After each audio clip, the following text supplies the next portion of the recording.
సుమన్ టీవీలో మీ personal and business promotions కోసం కింది నెంబర్కి కాంటాక్ట్ చేయండి. పట్టు వస్త్రాలు సమర్పించేటప్పుడు ముఖ్యమంత్రిగా కుటుంబ సమేతంగా వెళ్ళాలి. ఏ రోజైనా మీ సతీమణిని ఇచ్చుకొని మీరు వెళ్ళారా? డిక్లరేషన్ అన్న అంశం ఎందుకు వచ్చింది? ఈ రోజు లడ్డు యొక్క పవిత్రత ఏదైతే అనుమానాలు వచ్చినాయో, భక్తుల మనోభావాలు దెబ్బతిన్నాయో, హిందువుల యొక్క మనోభావాలు దెబ్బతిన్నాయో, అప్పుడు డిక్లరేషన్ అనే అంశం వచ్చింది. డిక్లరేషన్ అనే అంశం ఎందుకు మీరు పెట్టడానికి భయపడుతున్నారు?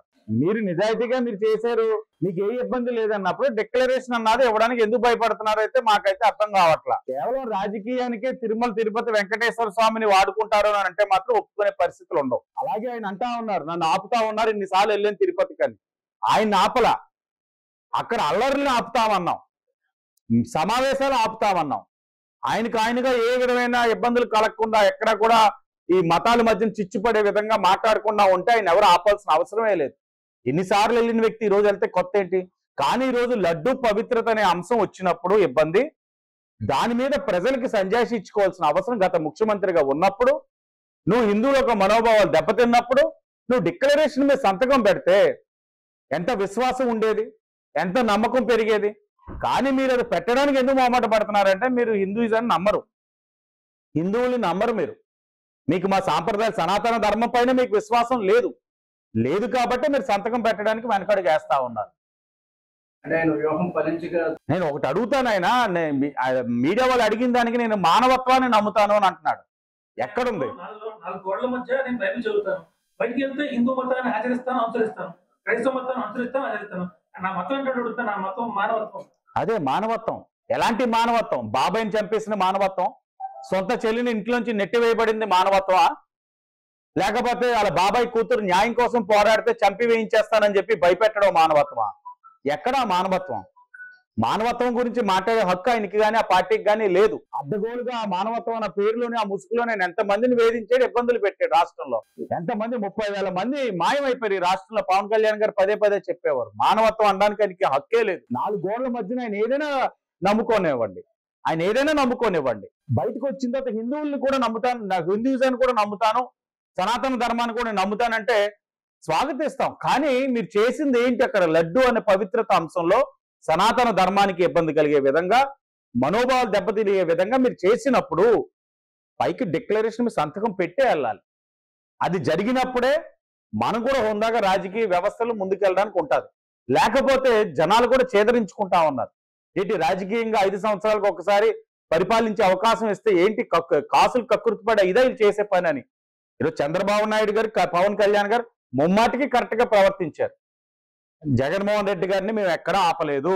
ఆపిందల్లా అల్లర్లను ఆపాం. అక్కడ ఏదైతే మతాల మధ్యన విద్వేషాలు సృష్టించడానికి కొంతమంది దుష్ట శక్తులు ప్రయత్నిస్తా ఉన్నాయో వారిని ఆపాం. అలాగే కొద్ది విశ్వాసం నెలకొల్పాలని, సనాతన ధర్మాన్ని మనం ముందుకు తీసుకెళ్లాలని డిక్లరేషన్ మీద సంతకాలు పెట్టండి, దాన్ని మేము చెయ్యండి అని మేము అడగడం జరిగింది. అంతేగాని ఎవరు ఆపే శక్తి లేదు ఈ ప్రపంచంలో. ఒక ఆలోచనతో ముందుకు తీసుకెళ్తారు. అదే అంశాన్ని ఇంకొక వ్యక్తి ఆలోచన బట్టి దాన్ని వేరేగా తను అర్థం చేసుకుంటాడు. కాబట్టి ఎవరు ఏ విధంగా అర్థం చేసుకున్నా లార్జర్ సెక్షన్ ఆఫ్ పీపుల్ దాన్ని ఏ విధంగా స్వాగతిస్తున్నారు అన్నది మనకి కావాలి. 100 మంది ఒకలాగా ఉండి 99 మంది ఒకలా ఉండి ఒక వ్యక్తి నేను సనాతన ధర్మంలోని ఈ అంశాలు ఉన్నాయి, ఈ అంశాల మీద నా అభిప్రాయం ఇది, దీనికి మీరేం సమాధానం చెప్తారంటే ఆయన ఒక్కరికి సమాధానం చెప్తూ కూర్చోవలసిన అవసరం వ్యవస్థలకు ఉండదు. 99 మంది ఏదైతే విశ్వాసాన్ని ముందుకెళ్తున్నారో ఆ 99 విశ్వాసం మాకు ముఖ్యం. ఆవిడ మనుషుల్ని టికెట్లు ఏ విధంగా అమ్ముకుందన్నది అక్కడ చిత్తూరు జిల్లా మొత్తం కోడే కూస్తా ఉంది. ఆవిడ విఐపి దర్శనానికి ప్రతిసారి తిరుపతికి వెళ్తా ఉంటే వెంకటేశ్వర స్వామి మీద ఆవిడకి ఎంతటి విశ్వాసం ఉంది, ఎంత భక్తి ఉందిరా అని మేము అనుకునేవాళ్ళం. కానీ దాని తర్వాత మాకు అర్థమైంది, ఓ మంత్రిగా ఆవిడ పదే వెళ్తా ఉంటే ఇంత మందిని దర్శనాలు తీసుకెళ్తూ వాళ్ళ దగ్గర నుంచి ఏ విధంగా డబ్బులు వసూలు చేసిందన్నది అప్పుడు మాకు అర్థమైంది. అలాంటి వారు కూడా ఇప్పుడు మాట్లాడుతున్నారంటే రాజకీయం ఎంత దిగజారిపోయిందని బాధగా కూడా ఉంది. ఆవిడ కళ్యాణ్ గారిని, బాబు గారిని విమర్శించడం, చంద్రబాబు చేసిన తప్పు వల్ల రాష్ట్రం మీద ప్రభావం పడకుండా ఈ రోజు వైసీపీ నేతలు రాష్ట్ర వ్యాప్తంగా దేవాలయాల్లో పూజలు చేయమని చెప్పి జగన్ పిలుపునిచ్చారు. మంచిదే. ఈ విధంగా అయినా దేవాలయాల్లోకి వెళ్ళి దండాలు పెట్టుకుంటున్నారు వాళ్ళు. నేను చాలా క్లీన్ గా ఆయన ఫాలో అయినా మాట్లాడిన ప్రతి అంశం. క్రిస్టియానిటీ నేను గౌరవిస్తాను, ఇస్లాం నేను గౌరవిస్తాను, హిందూయిజాన్ని నేను గౌరవిస్తాను. 3 కూడా నాకు సరిసమానంతో పాటు ఇక్కడ ఎవరి మనోభావాలు దెబ్బతిన్నా నేను ఇదే రీతిలో స్పందిస్తాను. ఇలాగే స్పందిస్తాను. ఇప్పుడు వెంకటేశ్వర స్వామికి అక్కడ అపచారం జరిగింది, నేను ఇలా స్పందిస్తాను. రేపు చర్చిలోనో లేకపోతే రేపు మసీదులో కూడా ఎలా జరిగితే నేను ఇలాగే స్పందిస్తానని చెప్పి ఆయన స్పష్టంగా చెప్పారు. కానీ ఆయన ఉద్దేశాన్ని, ఆయన ఆలోచనని ఇంకో విధంగా మతాల మధ్యన చిచ్చు పెట్టే ఆలోచనతో వీళ్ళకి ఉన్న పనే ఇది. ఈ వైసీపీ వాళ్ళకి ఉన్న పనే ఇది, డైవర్షన్ పాలిటిక్స్. లేకపోతే మతాల మధ్యన, కులాల మధ్యన చిచ్చు పెట్టడం అని వాళ్ళకి మహా సరదా. కళ్యాణ్ గారి ఉద్దేశం ముమ్మాటికి అది కాదు. చెప్పాలంటే మానవత్వానికి నిలువెత్తు రూపం ఆయన. ఆయన ఆలోచన ఎప్పుడు కూడా ఆ మతాల్ని గౌరవిస్తారు, మనుషుల్ని గౌరవిస్తారు. అలాంటి వ్యక్తిని ఇలా మాట్లాడడం కూడా మంచి విధానం కాదు. ప్రకాష్ రాజ్ అన్నవాడు ఖండం అయిపోయిన బండి, స్క్రాప్.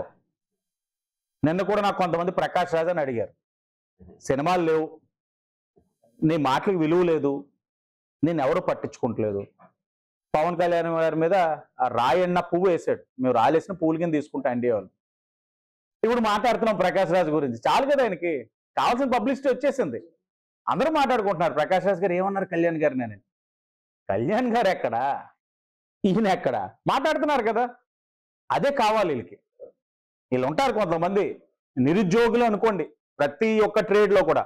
ఈ ట్రేడ్ లో నిరుద్యోగి అని ఈ వ్యక్తి మాట్లాడాడు, చాలు కళ్యాణ్ గారితో అలా మాట్లాడి వైసీపీలో ఉన్నారు. ఈ రోజు మొన్న వెళ్ళి కళ్యాణ్ గారు కాలు పట్టుకొని, అయ్యా ఆ రోజు ఏం తప్పు చేశాను మీలాంటి వాళ్ళని విమర్శించేదంటే నవ్వుతూ ఆయన వెళ్ళిపోయారు అంతే.